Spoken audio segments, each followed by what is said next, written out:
Nung trainee kami guys na dumating kami dito sa Japan, bale pagdating namin dito is provided na ng company namin yung accommodation namin. So meron na kaming bahay na matutuluyan, and at the same time sa bahay na yun ando na rin yung mga gamit, mga appliances, mga kailangan namin sa bahay. Tapos di na rin namin iisipin yung pagbabayad ng ilaw, kuryente, ng gas, tsaka ng tubig kasi company na rin namin yung nagbabayad nun. Hindi lang namin sure kung kinakaltas ba sa sahod namin yun kasi fix naman yung sahod namin based dun sa napirmahan namin kontrata.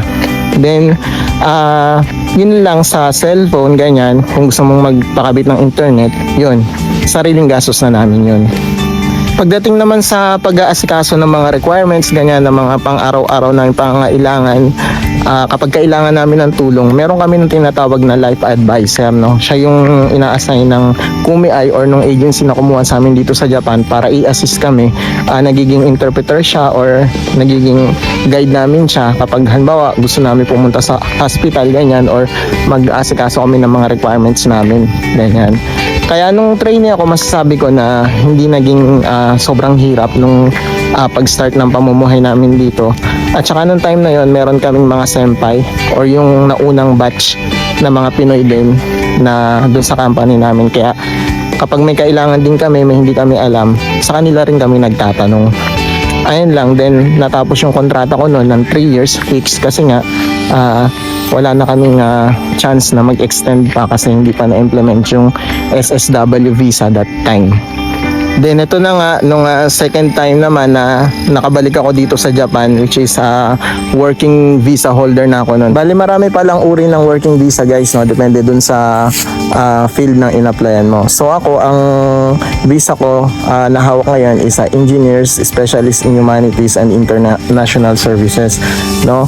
So entitled kami na magtrabaho dito sa Japan ng kahit ilang taon as long as i-extend namin yung visa namin, no? And pwede rin namin isama yung immediate family namin. So pag sinabing immediate family, yung anak, asawa, ganyan. And pwede rin kami mag-invite ng mga relatives namin kung maaprubahan ng immigration. So ayun na guys, no, paano ako nagsimula dito this time na working visa na yung hawak ko.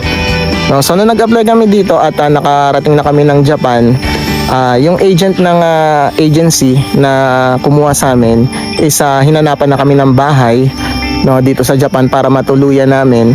But hindi nasagot yung mga appliances o yung mga gamit namin. So dumating kami nun dito, na alala ko, no, talagang blanco yung bahay, no, walang lamang mga appliances, ganyan. Merong kasama sa bahay na lutuan, no, IH, no, para siyang electric na lutuan, ganyan. Tapos may maliit na ref, yun lang. Then yung iba, higaan, futon, ganyan, mga sapin sa higaan, wala. So medyo nagulat kami noon, no, kasi nasanay kami ng training kami na maayos yung bahay na dinatnan namin, but this time wala. So medyo naawa sa amin yung yung company namin. So nag-provide naman sila, binigyan naman nila kami ng mga puton, ganyan, yung sapin para may mahigaan kami kasi nga October kami dumating noon, medyo malamig na rin yun. So doon ko nalaman na kapag working visa ka na pala, so medyo challenging na, no. So mga gamit, mga kailangan mo sa bahay, ikaw na magpo-provide nun. Tapos initially sila na rin yung nagpakabit ng tubig, ng kuryente, ng gas namin. Pero dapat talaga kapag working visa ka na, ikaw na rin mag-aasikaso nun, no? So medyo inassist lang nila kami nun kasi nga first time namin, hindi pa namin alam. Tapos ayun na nga, no, so syempre pwede na namin i-invite yung family namin o pwede na namin makuha yung immediate family namin. So yung hinanap nilang bahay nun sa amin is 1K lang. So 1K means para lang siyang kung sa Pinas is may tuturing natin studio type apartment, no. So andun na yung higaan, andun na yung kusina, toilet, no, lahat andun na. Pagpasok mo andun na. So maliit lang siya. At hindi siya pwede doon na magsama kami ng ibang ng pamilya namin, ganun. So pang isa lang talagang tao. So kaya nung time na yon ay naghanap na kami ng medyo malaking bahay para pag kinuha namin yung pamilya namin is allowed, no? Kasi dito sa Japan medyo mahigpit pagdating sa bahay, no? Bawal nga rin yung maingay. So bawal yung merong pet, may mga bahay na bawal yung pet, yung mga alagang aso, pusa, ganyan. And isa pa, may mga ano dito, may mga may-ari ng bahay na hindi tumatanggap ng ibang lahi, no? So ilang beses din kami nag-try no na reject kami kasi ibang lahi kami, no? Ayaw nila sa Pilipino kasi daw maingay, ganyan, something like that.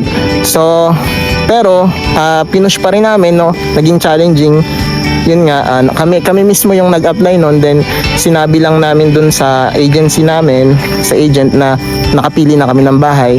Then binigyan lang nila kami ng shonin or yung approval, or sila yung pumirma para magkaroon kami ng para bigyan kami ng kontrata dun sa bahay.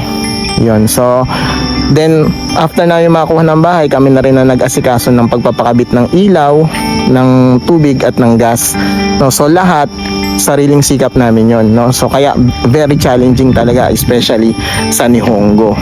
Ayun yung mga na-experience ko, guys, nung nagsisimula ako dito sa Japan.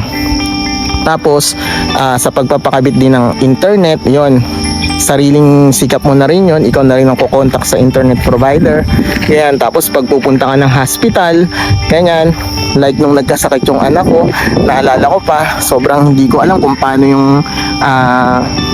yung way, no? Kasi dito, guys, hindi dito uso yung pag nagkasakit yung anak mo, diretso ka agad ng ospital, sabi mo sa doktor, check upin, ganyan. Dito, guys, kahit may pera ka, kahit mayaman ka, no, mahirap, mayaman, walang ganun dito. Ang ospital dito is reservation system, no? Walang priority kung may pera or wala. Pero hindi naman lahat, no? Merong mga ospital na ina-accept yung walk-in or yung kahit hindi magpa-reserve, pero mostly kailangan dito ng reservation system. So challenging din sa amin yun kasi that time, first time namin yun nga, magpunta ng hospital, hindi namin alam kung paano. So nagpatulong na lang, humingi na lang kami ng tulong sa kasamahan naming Hapon, then sinamahan kami doon sa hospital. So ang technique lang talaga dito, guys, no?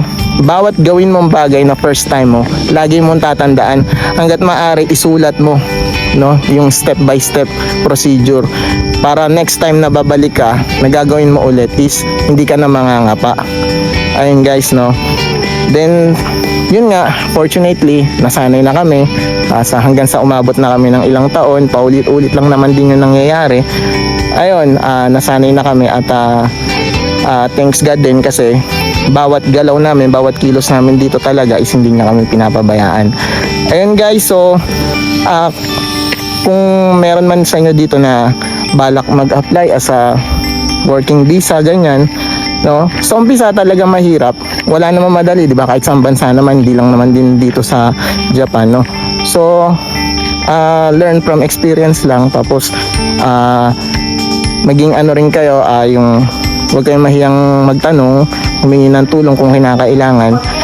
And then yun nga, samahan natin ng prayers para hindi tayo pabayaan ni Lord at i-guide niya tayo sa ating mga gagawin. Ayun lang, guys, maraming salamat sa panonood. Till next time, sayonara.